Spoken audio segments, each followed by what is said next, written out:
Hello guys, আসসালামু আলাইকুম। তো আজকে ছাগল নিয়ে মরুভূমিতে আসছিলাম।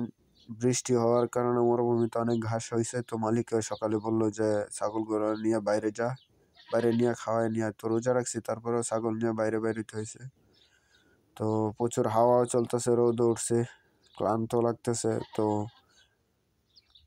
দুপুর 12টা বেজে গেছে। তো এখন আমি আমার যেই জায়গায় থাকি ওই জায়গায় চলে যাইতেছি। তো ওদেরকে এখন নিয়ে খাবার দেবো, ঘাস দেবো, পানি দেবো। তো চলেন ওই জায়গায় যাওয়া যাক। তো আয়সা পড়ছি। তো এখন ওদেরকে দানাদার আগে থেকে দেওয়া ছিল, গম আর পানি পাত্রের মধ্যে দেওয়া আছে। তো ওদেরকে শুধু খালি ছাইড়ে দেবো। আর ওই দিক দিয়ে কিছু দুম্বা আছে, ওই দুম্বাগুলো মালিকের বন্ধুর। তো ওইগুলা ওই জায়গায় বন্দি করার মতো আপনাদেরকে দেখাবো আমি একটু। ওই যে এই দুম্বাগুলো মালিকের বন্ধুর। তো এটা আমি এক্সট্রা ইনকাম করি আর কি। তো এই যে গম দেওয়া আছে, তো ওরা খাইতেছে। কিছু চলে গেছে ওইদিকে। গম দেওয়া হয়েছে, টায়ার কাইটটা খাওয়ার পাত্র বানানো হয়েছে। ওই জায়গায় কিছু ছাগলে পানি খাইতে গেছে। তো রোদ্র উঠছে বেশি, তো এরা পানি খাইতে আসছে। তো আপনাদেরকে দেখাবো যে এই সৌদি আরবে ছাগল কিভাবে পালে। আর আমরা ছাগল পালতে গেলে আগে 4-5 লাখ টাকা খরচ করে ঘর বানাই। দেখেন, সাধারণভাবে একটা ঘর বানানো হয়েছে, এই ঘরের ভিতরেই থাকে, মাটিতেই থাকে। দেখছেন, কম টাকায় খরচ করে বানানো হয়েছে। তো আপনারা যদি ছাগল পালন করেন, তো প্রথমে এত টাকা খরচ করে ঘর বানাইবেন না। আগে ছাগল কিনবেন, ছাগল দিয়া ছাগল বেচা, তারপরে ছাগলের টাকা দিয়ে ঘর বানাইবেন। তো আপনারা কোনো সময় লসে পড়বেন না। আগে আপনারা ঘর বানালেন 4-5 লাখ টাকা খরচ করে, যে কারণে আপনারা আর বেশি দিন টিকতে পারেন না। আপনারা ছাগল সব বেচা দেন, বলেন ছাগল পালনে লস। তো এই সিজনে প্রায় 18টার মতন বাচ্চা হয়েছে। তো বাচ্চাও সাথে ছিল। ওই যে ওইদিকে এলো মালিকের বন্ধুর দুম্বা রাখা হয়। তো আপনাদেরকে ওই জায়গাটাও দেখাই একটু, কিভাবে পালে দুম্বা।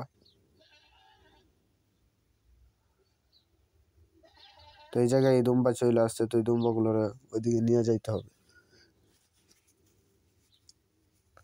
তো আমি এগুলো হইলো এক্সট্রা ইনকাম করি মালিকের বন্ধু। তা সে প্রায় মনে হয় 30টার মতন দুম্বা আছে, ওইগুলো পাইলা দিই। তো মাসে আমার 300 টাকা দেয়। তো এটা আমার এক্সট্রা ইনকাম আর কি। মরুভূমিতে তো বাইরে কোনো জায়গায় কাজ করা যায় না, তো এটা এক্সট্রা ইনকাম। তো এখানে কিছু বাচ্চা আছে, বড় বড় পাঠিও আছে, আর কিছু 2টা পাঠা আছে। দেখেন, একবারে কম খরচে তারা ছাগল কিংবা দুম্বা পালন করে। তেমন কোনো খরচ করে না তারা, তেমন কোনো খরচ তাদের নাই। দেখেন, সাধারণভাবে বৃষ্টি হইলে ওইভাবেই থাকে। তারা আবহাওয়ার সাথে সেট হয়ে গেছে। আমরা কি করি, ছাগলকে বৃষ্টি হইলে বাইর করি না, ঠান্ডায় বাইর করি না। তাদেরকে আবহাওয়ার সাথে সেট করতে হবে। দেখেন কত কম কম খরচে একটা। তো এখন এগুলো খেজুরের গুড় দেওয়া হবে পানির মধ্যে। তো পানি বাইরে থেকে আসছে, তো পানি খাবে।